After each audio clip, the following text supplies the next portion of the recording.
do you want me to share my slides now or wait? I think we can wait until after Lauren introduces you and then we'll get it going. So, yeah. Sure.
Okay, so I think we'll get started. We have quite a few folks on board already. But just to begin, this is our first Science Cafe of the season. So welcome everyone back to 2023. We're excited that you joined us.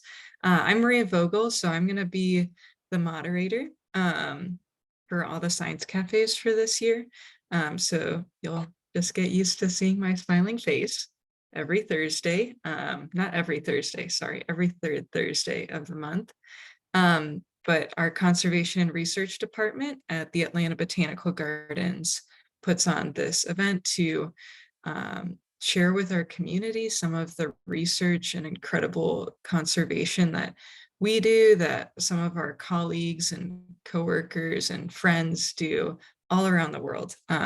So we're really excited today, and I'm gonna let Lauren introduce our speaker. Lauren is the geneticist at our department and knows Jill. Mm-hmm. Hi, everyone. Thanks so much for coming today. I'm Dr. Lauren Easterman. I'm a research scientist in genetics in our conservation and research department. And today we're super excited to have Jill Wegrzyn today with us. So Jill is an associate professor of ecology and evolutionary biology in the department in the department at the University of Connecticut, where she leads the Plant Computational Genomics Lab. And so she's also the director of the Computational Biology Core within their Institute of Systems Genomics. So Jill's work focuses on computational analysis of genomic and transcriptomic sequences from non-model plant species. And today she's going to be talking to us about transforming forest health through genomics, which is going to be super fun. So thanks, and I'll give the floor to Jill. Thank you, Lauren, for that fantastic introduction. I'm going to go ahead and share my screen, and hopefully that works. Can you guys see everything? All right, perfect. And let me just move everybody's face out of the way. All right. So thank you again. I'm excited to talk to you guys today a little bit about my research.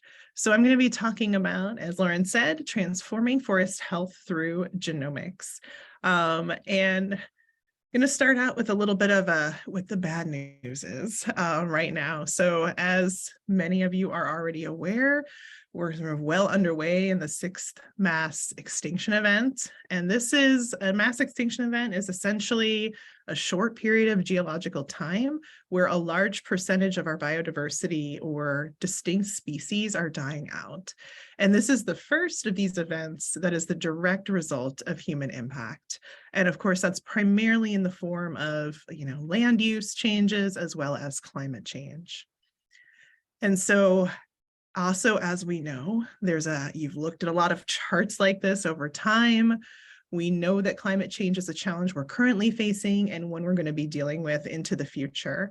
And regardless of the baseline that we're using or the measurements, we're seeing increasing temperatures and we're seeing increasing number of climate abnormalities. And this is going to continue to plague all of us, as well as our forests as well. And so I don't think I have to tell anybody how this year is compared to other years. But up here in New England, it is 60 degrees today.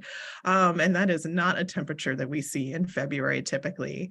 And these numbers that you see on this map actually relate specifically to the fact that since we started recording temperatures, that this has been the warmest month, in particular, January of this year was the warmest month that regions of Connecticut, New York, and Vermont have seen.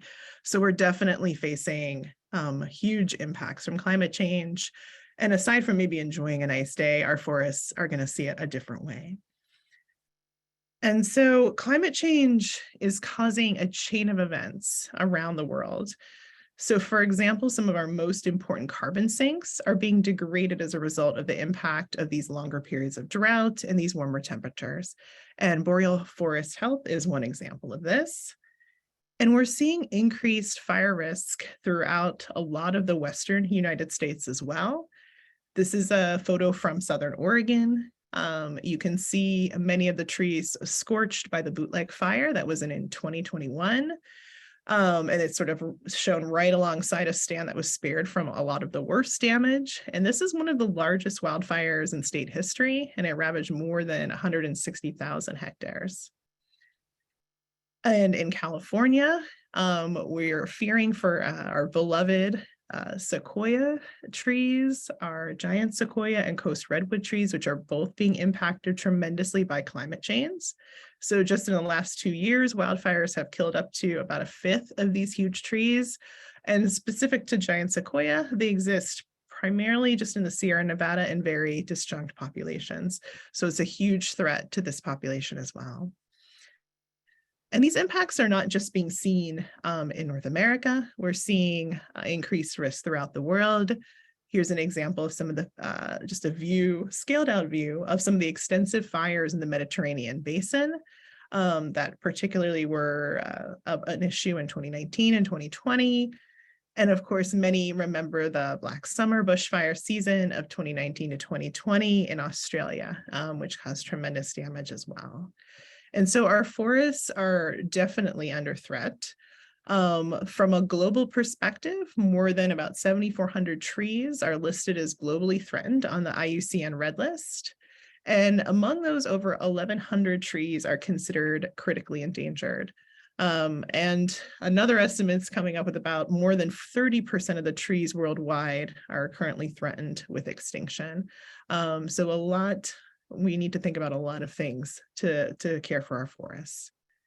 And in the US, for example, there's about 135 tree species that are facing extinction. And one of the challenges is also that just about 8 of those enjoy federal protection. So unfortunately, plants sometimes get the shorter end of the stick when it comes to attention in terms of their conservation compared to their animal counterparts. And so we're facing these threats mostly related to climate change throughout the world. Here's a view from the US Forest Service. And as I mentioned, climate change is a chain of events. So these increased temperatures, longer drought cycles, impact a lot of the invasive pests and pathogens that are also and have been impacting our forests for many years, sometimes things that have been introduced in the 50s or in the 70s. But we're seeing that these pests and pathogens are taking hold in the forest in sometimes greater numbers because our trees are stressed from drought and other abiotic aspects of climate change. And in addition to that, they are also maybe having more life cycles, right? The temperature's warmer, they're able to have more generations, some of these pests, for example, and therefore impact our forests in greater numbers as well. And of course, when we see, especially in the Northeast, when we see these very warm temperatures in the winter, a lot of things may not die off and reduce their numbers in the same way as they have before. So there's a lot of different impacts as a result of climate change, but a lot of them are being faced by our tree species. And so the work that I do relates to conservation, looking at biodiversity, and looking at adaptation of our forest trees, and by primarily applying this through the lens of genetics or genomics. And so I'm looking at data and trying to think about producing more healthy forests on the other side. And something that's important to note is that I'm actually not a botanist. I'm not a wetland scientist. I'm a computational biologist. And I always say it's very important to show, the screens of somebody looking at a transparent screen with lots of code on it, looking very robotic. That's not exactly how it goes, but we spend a lot of time actually thinking about the data side of things, as opposed to the individuals who are actually out in the field. But those are the folks that we work closely with, and all of our work is a partnership with those groups as well. And so when we talk about this phrase genomics, all that really means is we're doing a lot of genetics, and we're doing this in a very high throughput manner. And this type of information is very critical for us to understand what's happening with a single tree and scaling it out to a population of trees and understanding how they are responding. And so to get there, I want to take us through a little bit of what this whole genetics and genomics world looks like for plants today, and then how we're using that to address some of these issues today. So the field of genomics has changed tremendously in the last 20 years. This one room is one of the 3 rooms that we're operating with what were known as Sanger sequencers, which still exist. And these rooms were working about 24 hours a day for almost 10 years. And that was what was required to sequence the first human genome. The human genome is about 3 gigabases in size. And it was released, the first genome was released around 2001, and then another reference genome in 2003. So it cost a lot of money, took a lot of people, and it took a lot of time, and it used some of that early sequencing technology that we build on today. And when that first reference genome was produced, it was one of many around that time. So many of the what we call model species that much of our scientific research is based on were published around that time. So Drosophila genome, the yeast genome, the Arabidopsis genome, a lot of those all came out around 2000 to 2002.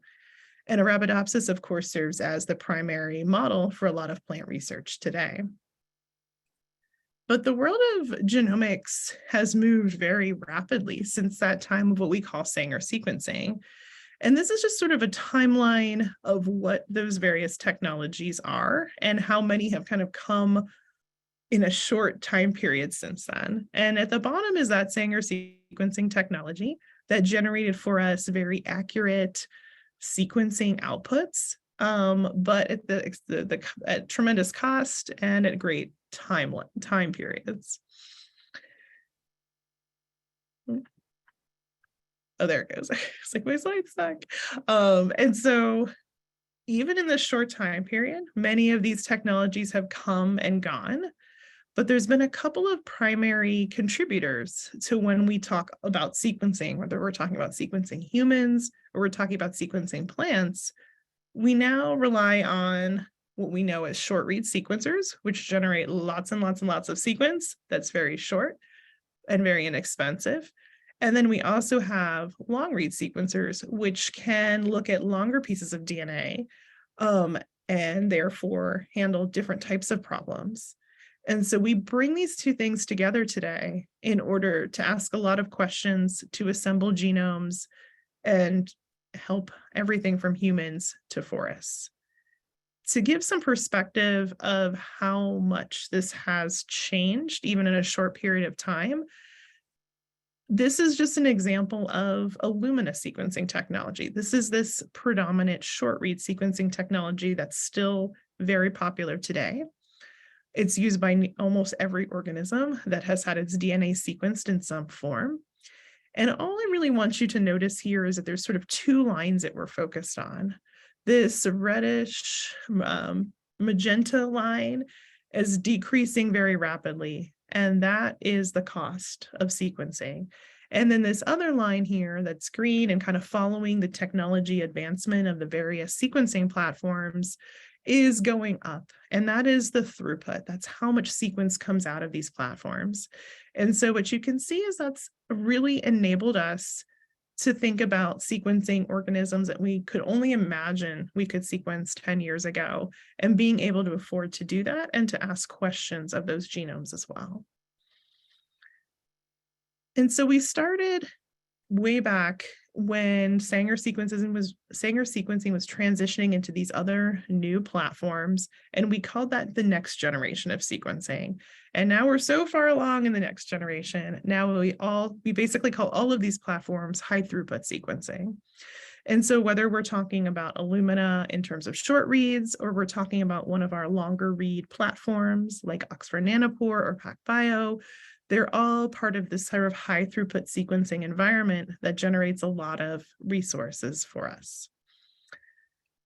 And some of you may have seen some of this really exciting technology. One of the things that has come out, especially on the long read technology side, and this is in particular Oxford Nanopore, is really the ability in some cases to go directly from the field to being able to sequence right there, and having portable technologies to do that, and also generating higher and higher quality reads in order to do that.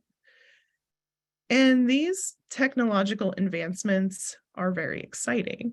So for example, the Oxford Nanopore technology actually works by taking these very long strands of DNA through two different pores and reading and interrupting essentially an electric current as it's passing through those pores. And that disruption of the current gets translated into an A, C, T, or G, which is reading out that sequence information. And so now we're able to do this more accurately, faster, and at a lower cost.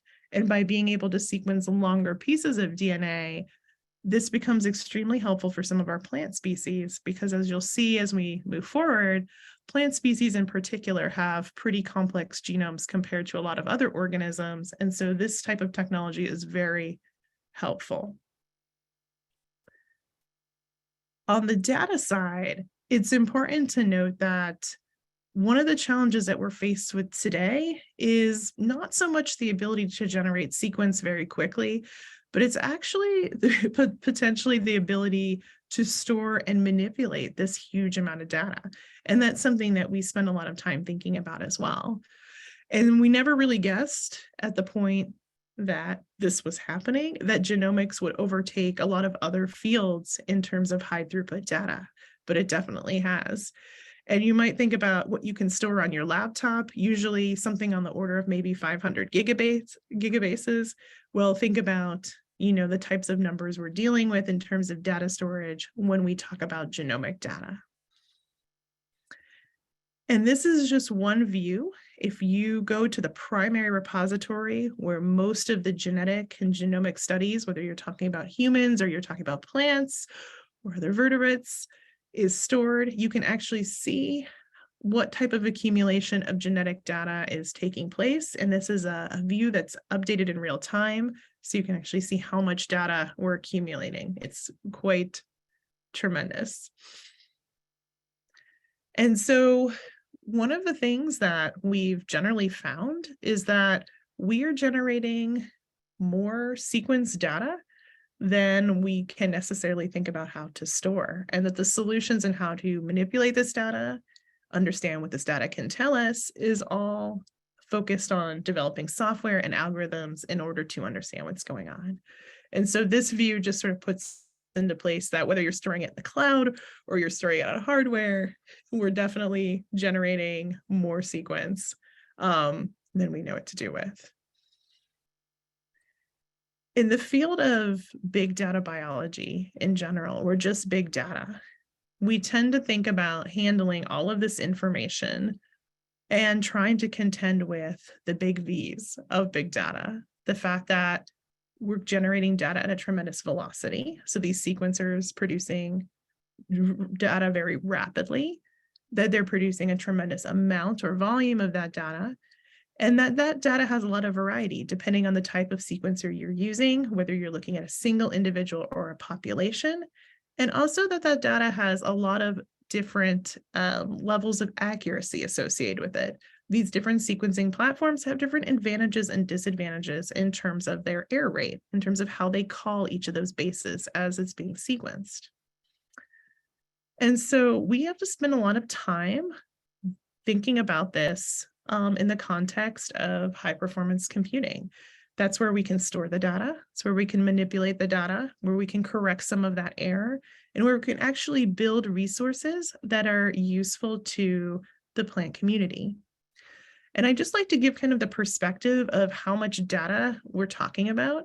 It's nothing we can hold on our laptops. The data is far too large for us to hold there, and the analyses would never run. We don't have enough RAM-based memory or enough disk space to really tackle these problems. And so we have to move all of this data to larger computers, or essentially basically clusters of computers that interact together in the form of high performance computing. And so we log on to that laptop, but we're really connecting out to a room like this that houses large arrays of computers. And so this is how we put together our questions, how we put together and assemble our sequences and move forward with the questions that we're trying to ask. And I kind of like to think of a lot of what we do in terms of this, what I call kind of life science data pyramid, that we're in this era of high throughput genomics and high throughput lots of other things. We're generating, we're sequencing, we're running sensors, we're generating metadata, but then there's a whole lot of steps that happen before we get up here, before we have results and domain knowledge that might lead to improvements in forest health. We have to be able to store and transfer that data. We have to think about how to compress that data efficiently. We have to be able to have the right sort of high performance computing resources in order to analyze that data. And then we also have to have algorithms that can sample and index and move that. And then, of course, we're really getting into the realm of things like machine learning, where we're classifying and modeling and visualizing data efficiently in order to make decisions. So basically to get to that top of the pyramid and generate results in domain knowledge. And so I really like to think of us as sort of working in all of these realms in order to make that possible in this context. So now that we've talked a little bit about these sequencing technologies that we work with, the fact that we're generating a ton of data, the fact that we're generating this data from a lot of different types of sequencers for our organisms, I wanted to come back and say, what does this look like and what does this mean for plants right now? So this view from a recent paper in Marks et al. Looked at 20 years of plant genome sequencing. So this is looking at from 2008 onward, and what you can clearly see as we look across is that we've been generating a lot of plant genomes very recently. In fact, about 75% of our plant genomes have been produced in the past 3 to 4 years. And so the other thing that you can see from this is that we've distinguished the difference between that long read technology, sequencing technology, and that short read sequencing technology. And a lot of our early assemblies, because Illumina short read technology is primarily what we had, were more fragmented. And this axis is telling you that part. So as we move up, we are getting more and more contiguous genomes. And when we say contiguous genomes, that means those genomes are getting closer to being at the level of chromosomes. So when we're trying to sequence and put together a genome, we generally don't end up with a chromosome scale assembly to start with, but that's always our goal. And so without those long reads, it was harder to do that, especially for plant genomes. But over time, it's getting easier to do that with these technologies. And we're just seeing a tremendous burst in plant genomes being available and being sequenced, because as you saw earlier, it's not only that the technology is getting better and longer and more accurate, it's also that the cost has decreased tremendously to do it, which is making it more accessible around the world to generate those sequences. And there's our more contiguous genomes. And so if we get kind of a snapshot view of what it looks like today, we've got about 848 land plant genomes sequenced. And these genomes are in various levels of what we call contiguity. And that last category there of chromosome scale is sort of the goal, trying to get more and more contiguous genomes. And that's what our sequence technology is really enabling us to do today. And plant genomes are not the only target for a lot of this high throughput sequencing. We're part of a project called the Earth Biogenome Project, which actually is a very ambitious goal of sequencing all of the Earth's estimated eukaryotic diversity in the next 10 years. Well, the project started about 5 years ago, and we definitely know, for example, for plants, that 850 species doesn't come even close to the plant diversity that's out there in the world. But it provides, what this project is trying to do is provide a set of benchmarks and frameworks for us as we're moving forward, thinking about best practices to generate these genomes and trying to target some of the darker parts of the tree of life when it comes to what hasn't been sequenced yet and how we can use that information moving forward. So we probably won't quite make that goal, but we hopefully will have a lot of great tools on the other side to get us a lot closer. So coming back to plants, I wanted to highlight a little bit of how they are extra special and challenging to work with when it comes to genetics. And so here's just a high-level view of one phylogeny. And here we're kind of representing our angiosperms here, our gymnosperms, and some of our ferns over here. And these orange bars that you see coming out from the phylogeny relate to the estimated genome size of species within these groups. And what you can see is like a lot of our angiosperm species are pretty small. And then we've got some that are really, really big. And a lot of their gymnosperms are very big. And those ferns, they are some examples of some very complex and large genomes. And plants are complex. They're not all large, but they're almost all of their genomes are complex in different ways. And these present unique challenges that many other organismal communities don't need to contend with from the genetic side. One of my favorite groups of plants are definitely conifers. And so we recently worked on the reference genome with a tremendous team working on both the coast redwood and the giant sequoia genome. And just to kind of put this into perspective with other genomes that are out there, you can see the flu virus. You could substitute that for COVID. It's about the same size. You have an angiosperm walnut tree, a member of juglans, for example, at 650 megabases, a human genome at 3 gigabases, the giant sequoia at 8 gigabases, and coast redwood at 27 gigabases in size. Which is competing with the salamander over here. Salamanders have very large genomes as well. And so you can see that genome size has very little to do with organism size, even though you might think that initially from these very large trees, but it certainly presents a lot of complexity in putting these references together. And not only are these genomes larger, one thing that doesn't vary tremendously is the actual number of genes between, say, a human and a giant sequoia genome and a salamander. The number of genes across eukaryotic genomes is not vary that much. It's relatively conserved, but it's the other parts of the genome that are tremendously complex and variable. So for example, this is just a view of the repetitive content. So that's the other content of these genomes. And you can see our plant species here in red, and we have several vertebrates here in blue. And you can really see that take off in terms of the level of repetitiveness in plants. And that provides us some nice challenges when it comes to sequencing and assembling these genomes.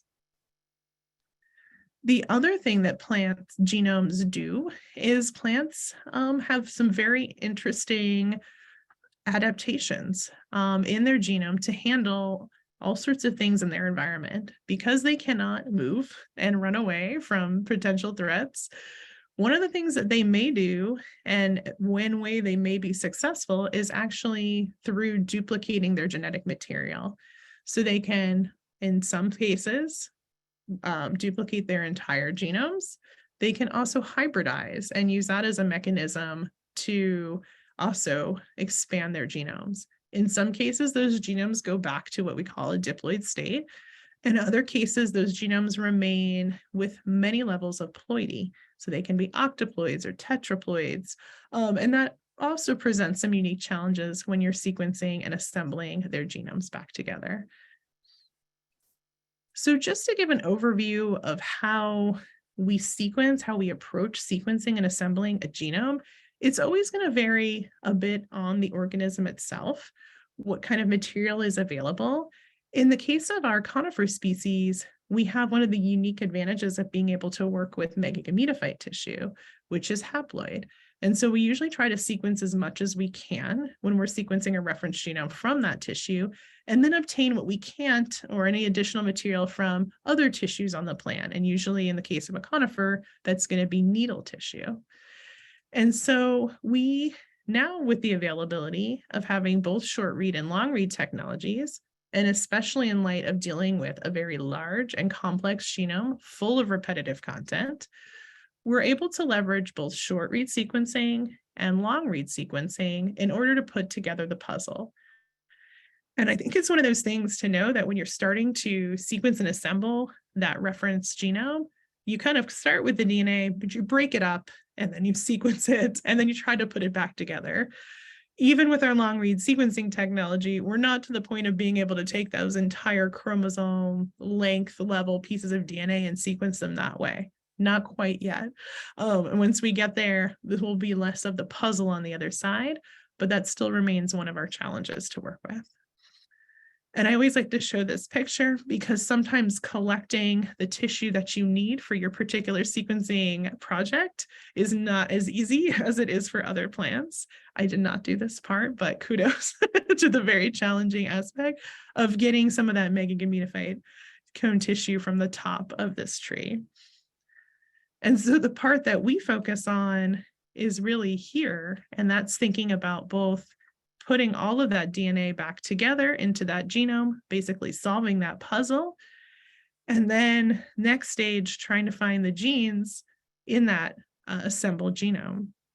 So here's an example of our high performance computing that I mentioned before. And in particular for conifers, these big genomes, and in the case of giant sequoia, we need software that can handle taking all of that short read data, compressing it down into something that we can use, and then making sure it can actually operate in a high throughput capacity. And when we first started assembling conifer genomes, there really wasn't software to handle such a large organism. There really weren't algorithms that existed to do this. And so that was a large part of our project in the beginning, was to put this together. And this remains a program that a lot of different organisms have used for their own complex genomes and tremendous amount of sequence data that is needed. And as I mentioned, our goal when we sequence a genome is actually to try to get to chromosome scale.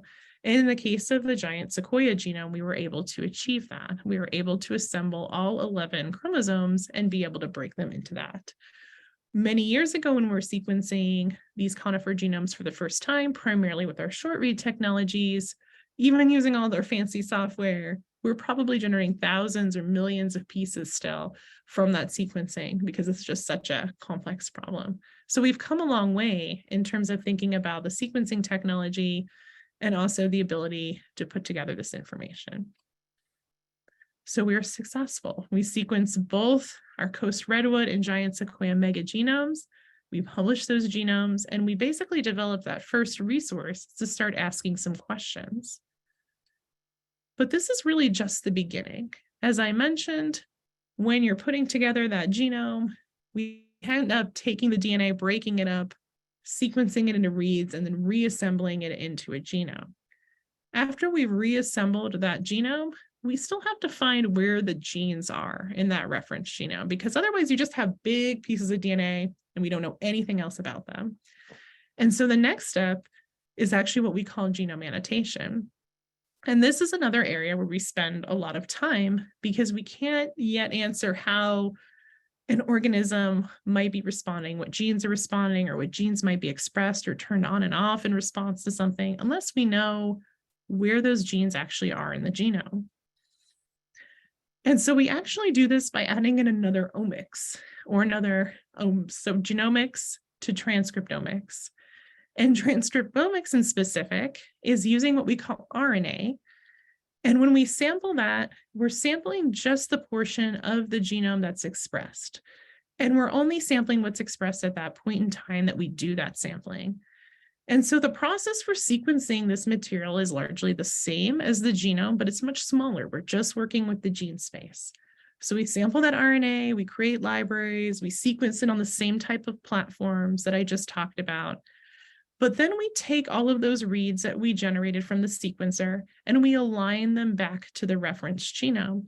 And where all those little reads pile up in different parts of that long chromosome, we use that as information to tell us where our exons are in the genome. And that actually helps us define where our gene space is. We call this process structural annotation. So that's taking RNA information, aligning it to the genome, and then trying to figure out, based on that, where those genes are. And then once we think we know where those genes are in the genome, then we take those genes and we compare them to a database full of other plant genes to figure out a little bit of what those actual sequences do and what they're responsible for. And so that whole process has to take place before you really have a usable and functional reference genome in order to ask questions of. And so it's really the combination of both genomes and transcriptomes that are necessary in order to both find the genes, but also to use as a framework to answer questions about how a particular species is responding to abiotic or biotic stress. And so it's really the transcriptome that allows us to measure gene expression and look at this over time. And once we know where those genes are, for example, then we can start to answer or start to ask questions of our reference genome. We can say, compare our genome to other conifers. So for example, we know when we're working with our species that our redwood species demonstrate tremendous antifungal and microbial capabilities, but that they're also incredibly sensitive to drought and heat-related stress. And so we can start to use comparisons now that we know where our genes are, now that we have a genome assembly, to actually take a look and see, what kinds of disease resistance genes are unique to these species. Are they evolving in a certain way? How do we understand what their role is in the evolution of this species? But still working with a single reference genome is really just the first step. And so getting that reference genome, of having that, knowing where our genes are located, understanding what those genes do, is starting to build the resources that we need. This is a view of General Sherman. It's one of the more well-known trees. He's over 2,000 years old, but he's being covered by fire blankets here to protect him from the oncoming fires. And so as we try to generate these genomic resources, we want to understand what's happening across the population of these trees and what kinds of variation exist in terms of their potentially resistance to drought, tolerance of heat, and also, of course, disease, of which they do pretty well in that category. So we have to move from having a single reference genome to moving out and thinking about things in the context of populations. And so when we think about looking for resistance, whether that to be to an invasive pest or pathogen, whether that be to tolerance of drought or heat, you're really looking at what kind of variation you have in your population and trying to understand what's going on there. You have to have a single reference genome to start that process in order to sequence everybody else and compare them, but it's really not sufficient to work with one individual as a representative of everyone, just as we do the same for humans. And so many of the diseases, or many of the species that we're looking at right now, we're basically asking these types of questions. We're going through the workflow of generating the first reference genome, annotating and finding our genes, understanding what our genes do, and then going back out to the population in order to try to identify where resistance might exist. Some of the projects we're working right now, Eastern hemlock is one of our species, again, a conifer genome that is underway. And we're very interested, once we complete that genome, in trying to identify and sequence across the population and look at resistance to HWA, which we know exists in the population. An even more challenging problem right now is looking at ash. So most of the North American fractionous species are under severe threat right now from emerald ash borer. They demonstrate very low levels of resistance. But as we speed up our ability to assess our populations and we look at how resistance has changed, where we have been breeding for that resistance, we might start to understand the genetic components that underlie that resistance and breed trees faster towards that goal. We have to move fast with emerald ash borer. American beech is another example. So American beech has been plagued with both beech bark disease and more recently beech leaf disease. We have a reference genome available for American beech. And now when we've actually identified some of the regions of the genome responsible for resistance to beech bark disease, but now we've got beech leaf disease. So we're working on trying to figure out what might be going on in this set of organisms as well. And like I said, moving from single reference genome to population is absolutely necessary. But when we're looking at what the genetic mechanisms are, we really need all of those resources in place to start to ask those questions. But it should be noted that genomics is not the only tool that we have, right? And we're trying, for some of these threats to our forests, we're really trying to look at all angles. And the organism does not act in isolation of its environment, right? So there's really the intersection of the phenotypes, the genetics of that organism, and its environment. And so if genomics is high throughput genetics, we have high throughput phenotyping, we have looking at the proteins, proteomics, we have looking at all the small molecules, metabolomics, and I mentioned transcriptomics. There's also methylation, looking at epigenetics, so epigenomics. And more, we need all of these tools together to kind of understand what's happening with our species. In particular, metabolomics is an excellent assessment in many ways of resistance. Our trees produce a lot of chemical compounds in order to fight off a lot of these pests and pathogens. And there's variation in those profiles across individuals within a species. So when we can identify individuals that maybe produce more or less of a certain type of compound and understand the genes that impact that, that's going to help us follow that line of resistance. And environmental data is incredibly important to help us do that. And we're more and more leveraging high throughput methodologies in order to assess forest health and help us identify individuals that might be more resistant. And we can do a lot here. This technology is moving rapidly. So we can look at things like canopy height, cover, we can identify species, look at tree age, and a lot of diseases can be actually identified this way first. So for example, a lot of things that impact the crown earlier, you might actually be able to identify that better with technologies like this. So in light of this, one of the things that we spend a lot of time thinking about is this project that we call Cartager Plan. It used to be Cartager Tree, and we've actually expanded it out to encompass many plant species, but trees are still sort of the predominant player in this application. And this is basically a web-based tool that allows us to integrate across scales. And I like to say we're moving from genes to environment by putting all of this data together for all of our individuals that are georeferenced on the map.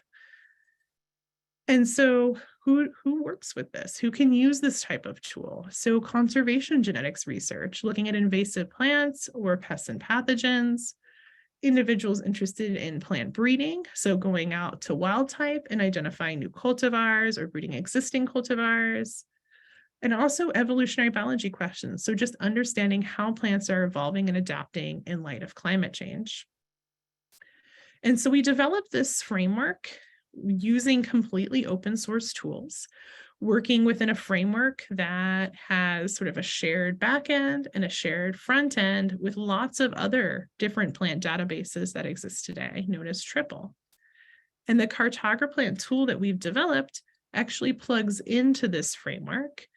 And that framework allows us to develop a really rapid front end, hold all of our genetic and environmental and trait data on the back end, and then also facilitate analysis with tools that are open source as well.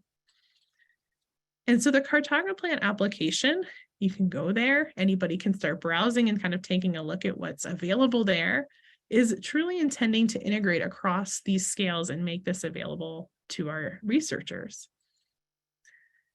And so when you go into this tool, you're able to search and actually see the integration of genetic and phenotypic data for these georeference plants, and also visualize data, search data, and actually analyze data in this framework as well. And just to kind of give you an overview of what types of information that we integrate into this framework, one of our big areas is actually the environmental layers. And so you can turn on all of the different options that we have available to us. We load all of the metrics for all of these different environmental layers for every georeference plant on the map. And we provide all of this through an integrated setup so that you're getting the same type of information for every plant on the map. You can turn on and off certain metrics. And we have several hundred layers available on the environmental side today. We have a lot of these layers, as I mentioned earlier, related to LiDAR and remote sensing. And we have things that we're always interested in: changes in precipitation, climate, land use, human impact, looking at fire, soil type, various types of plant inventories. We also overlay this information with range maps, so seeing where species exist and how that's changing, and also pests and pathogen surveys. And so here's just a couple of views of being able to turn on and off things like precipitation information or soil layers on the map, and the ability to actually zoom in and find out information on an individual tree or a plant, everything from the study it's sourced from, what was measured on that particular plant. So where do we get all of this information? So our plants actually come from direct submissions from scientists. They also come from a curation team. So we have a group of undergraduates that goes through scientific literature and actually make sure all of this information is annotated and brought into the database. We also pull from other great sources of information, especially related to phenotype. And we also work with citizen science applications in the form of mobile applications to pull this information in as well. And so the end goal of this application is to not only put this information in sort of a centralized framework, but it allows us, as we continue to sequence new genomes, as we continue to sequence more individuals and populations, we can reanalyze this data and begin to understand more about what genes are underlying resistance or what genes are underlying response to climate change. And we can understand that and then get more information on improving forest health. So there's a whole set of analyses you can run in this application, but it really requires that all of this data can talk to itself and to other types of data. And so we focus on everything from those studies coming in to even the ability to participate through citizen science and bring information in through our mobile applications as well. And so just another view through Cartager Plan. As you start to zoom in, you get more and more view of all the different plants that are available. You can search by study, by trait, by species, by region. And as you zoom in, you can, as I mentioned before, get a close-up view and a detailed view of every single plant that's marked. But you can also go back out to sort of the original studies at the population level. So here you would have the ability to connect to a study that was focused on looking at big leaf maple, for example, and you'd be able to pull all of that information in and then analyze that information. And because we're holding information on the genetics of that species, the environment for every single georeferenced accession on that map, and also measuring traits based on those individuals, we're able to facilitate analysis. And so Cartager Plan, it allows you to select any subset, and it's actually intelligent enough to tell you these are the types of analyses that you can do. These are the things you can't do. And it will run that analyses using the high performance computing that I mentioned without you even touching that. So all of that is happening on the back end, and it comes back out to the researcher or the user on the front end. And so on the back end, it's looking at our genetic information, integrating our environmental data, and then looking and saying, okay, I've now looked at this. I think that these particular regions of the genome might be related to this question. And this really enables not only us to look at these things, but also to share that with the entire research community. And this type of application is being used in a lot of different ways. But one of the ways that we're also using Cartager Plan in connecting environment and phenotype and genetics is by looking and tracking illegal timber. And so this is a tool that's being used. And when timber arrives at port, to determine if it's from species that are approved of, and if that was harvested the right way. And so Cartager Plan, because it's integrating all of this information, has the ability to contribute to these questions as well. And so with that, I just want to acknowledge a lot of people involved in our work. As I mentioned before, we're primarily, and you can probably see, involved in the computational side. We think about software to assemble the genomes, find genes, put all this into web-based frameworks, do analysis for our forest health. But we work with so many individuals who contribute sampling, working with us on questions, testing out our software. And so huge thanks to all of those folks here. And with that, I'd be happy to take any questions. Thank you very much, Jill. That was really informative. And for anyone, any of the participants, there's a Q&A box at the bottom corner that you can type any questions and we'll address them as they come in.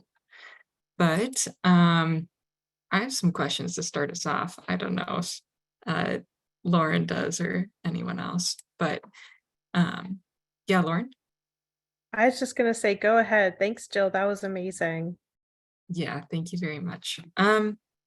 I guess with just a simple one to start off, with so much new technology in this field, is it really hard to keep up? Like, what is that like working in a field that's changing so rapidly? That's a good question. I always say that I'm always jealous of some of my colleagues because I teach bioinformatics and I teach computational biology in different forms, and I'm not able to keep my slides the same year to year because things change so rapidly. So it is really moving very quickly on all aspects. On the everything, all the omics are moving very quickly, and I think it's incredibly exciting. I love it, but it is never a dull moment for sure.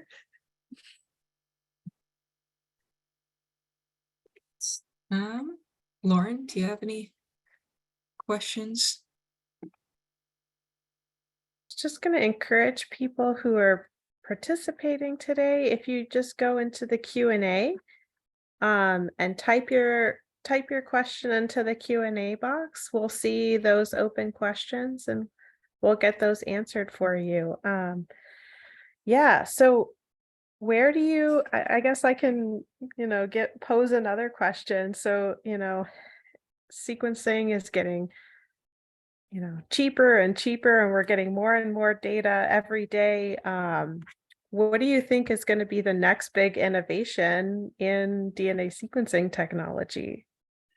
That's a good question. I think one of the biggest challenges still remains very Well, it's a balance between trying to get the costs down, right, and also improve the accuracy. One of the, biggest advantages has been being able to generate really long sequences, but it's still at the expense of some of the error that's associated with that. So I think those are a couple of the areas that are definitely being researched heavily, and that we are still working on improving. That, and also some of the technologies that we use on the other side that I didn't talk about, which brings things into chromosome scale assemblies, like chromatin modeling technologies and things like that. Those are also continuing to evolve, especially for our more complex genomes. I think our polyploids are still hard for plants and things like that for those reasons.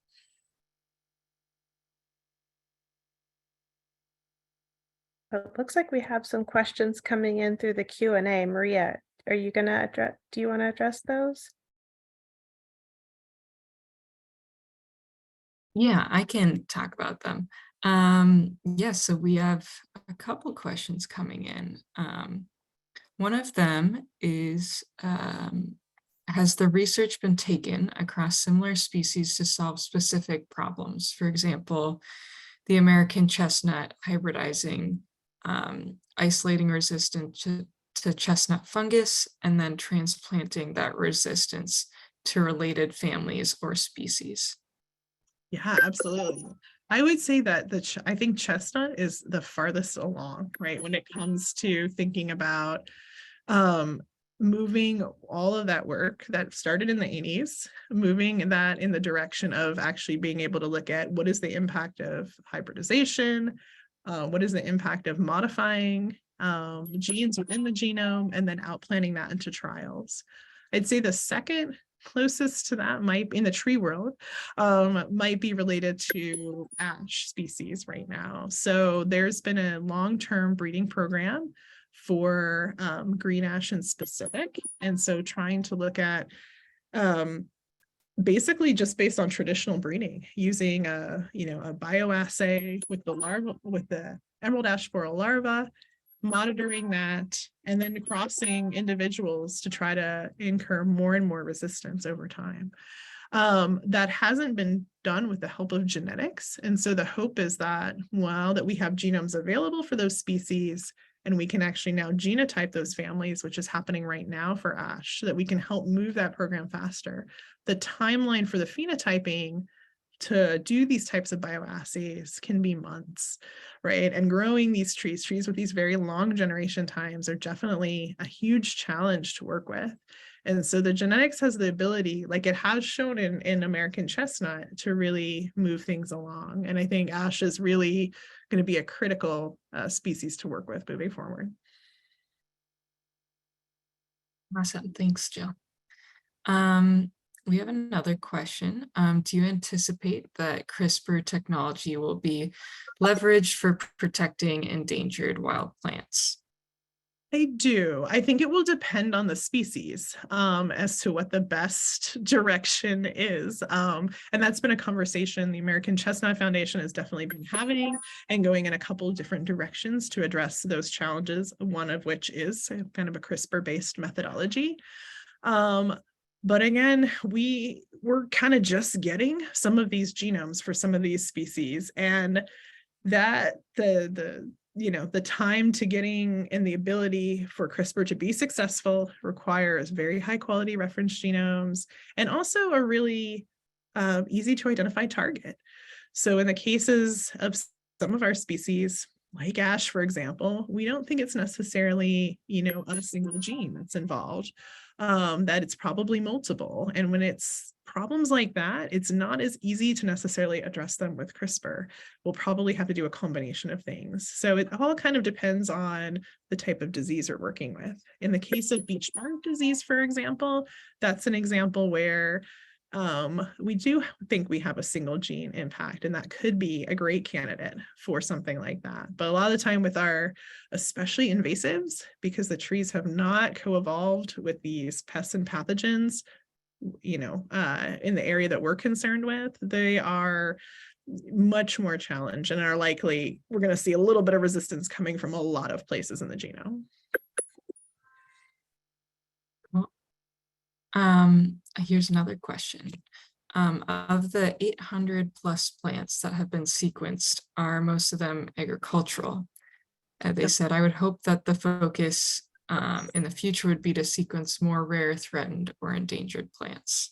Yes, I would say a vast majority of those are plants of agricultural interest, but that's been changing. And so that's where kind of the sequencing landscape has changed a lot just in the last 3 to 5 years. And more of what we see represented there do include species of conservation concern. So that's incredibly exciting. And it really is a result of those decreasing costs in sequencing, because we don't have as deep of pockets in the conservation world as the agricultural community does. And so that combination of things, decreasing costs, better sequencing technology, is enabling us to do a lot more. So that is something we're seeing now. And that's also part of that Earth Biogenome Project's goal, is to kind of provide a framework and say, you know, these are areas where we need to sequence more. And this is how we can do that efficiently. And that doesn't just include, you know, species of agricultural interest. Great. Also kind of related to agriculture, is there work being done in agriculture where there are many polyploids that can be translated to these forest species? Definitely. A lot of what we know in terms of how to approach polyploid, you know, organisms has come, you know, primarily from working with crop species in terms of thinking about how to do complex things like identify mutations in these species, for example, which gets really complicated when you work with a polyploid. But a lot of the initial work there and software designed to attack those problems is being used across the board. Cool. We're just going right through these. There's a couple of them. So the next one is, does the available data skew towards certain parts of the world more than others? And how does that affect its utility when you're using it? So just thinking in terms of our representation of species that we've sequenced. Yes. So that's actually a huge challenge. I think right now, especially, which was really brought to light, say, through the timber tracking project, for example, is realizing that a lot of the tree species, right, that are of concern in the world exist in places where there's very little genetics that has been done on a lot of those species. So part of that project, for example, involves needing to generate those initial genetic resources so we can determine not only the species of origin, but also the region of origin. So that really gets to needing to have really good population sampling in order to answer that question. But yes, our sequencing is biased still. And even as we get towards sequencing species of conservation concern, it's still biased in the world. And so much of the global plant biodiversity is completely untouched. So there's a lot of work to do. Okay, great. And maybe for the sake of time as well, we'll use this one as the last one, just to hit our 7 o'clock. But this person said, huge proponent of citizen science, and was very glad to see that it was mentioned in your presentation. They asked, are there any current major organized initiatives for citizens to get involved? And can you name a couple? Sure. So the one application that I put up from Citizen Science is the TreeSnap application. That is the one that integrates currently with Cartager Plan.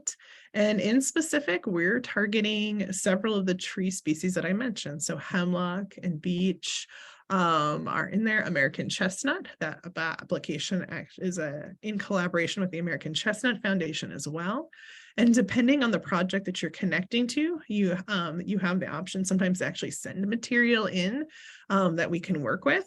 But a lot of times we're very just interested in identifying what we call lingering or resistant individuals in our population. So do you see a stand of hemlocks full of hemlock woolly adelgid, and you see a couple that are looking pretty good? We definitely want to know about those, because those can be a source of genetic material that we want to sequence and understand better. And the American Chestnut Foundation has been doing that for a long time and using this application to do that as well. So TreeSnap is going to be the one that I'll be a proponent of today.